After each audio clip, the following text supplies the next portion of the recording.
Assalamualaikum warahmatullahi wabarakatuh.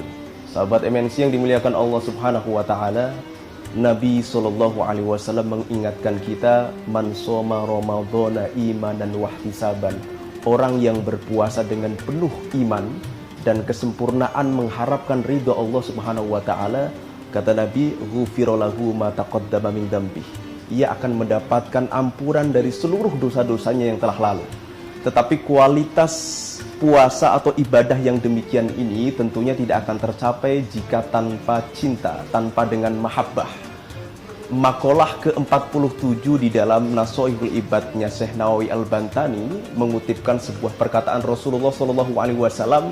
Setidaknya ada beberapa hal yang mengukur kecintaan kita kepada kekasih kita. Kata Rasulullah SAW, sidqul mahabbah ala salasati khisolin. Kalau kita mencintai kekasih kita, setidaknya kita punya 3 ciri-ciri. Yang pertama, ayyakhtara kalama habibihi ala kalami ghairihi.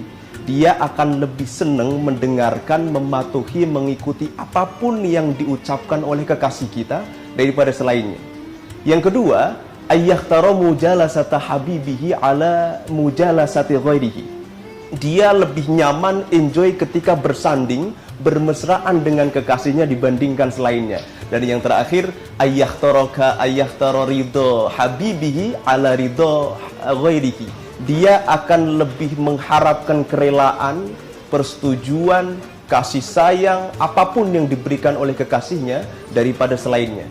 Mari kita terapkan ciri-ciri kecintaan kita ini. Apakah ibadah kita selama ini benar-benar karena Allah atau tidak, berdasarkan imanan wahtisaban atau tidak. Tentunya kita akan ukur mahabbah dalam diri kita kepada Allah.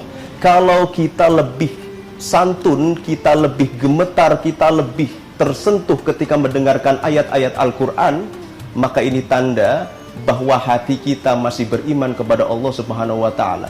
Masih khudu hati kita ketika kita mengingat Allah, maka ini bukti kita insya Allah masih mencintai Allah Subhanahu wa taala.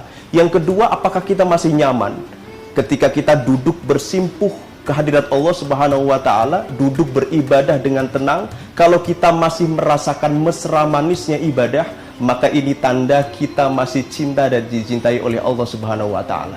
Dan yang terakhir, kita akan selalu mengharapkan ridho Allah Subhanahu wa taala dalam setiap ibadah kita. Tidak hanya berpuasa, apapun yang kita lakukan semuanya lillahi ta'ala. Maka kenali Allah, baru kita bisa menyempurnakan ibadah puasa kita. Ibnu Dabbah, seorang sahabat, seorang ulama sufi yang pada abad ke-7 Hijrah memberikan sebuah makalah, man la ya'rif la yuhib. Yang nggak kenal maka nggak akan sayang. Maka kenali siapa Allah agar puasa kita bisa penuh dengan cinta. Assalamualaikum warahmatullahi wabarakatuh.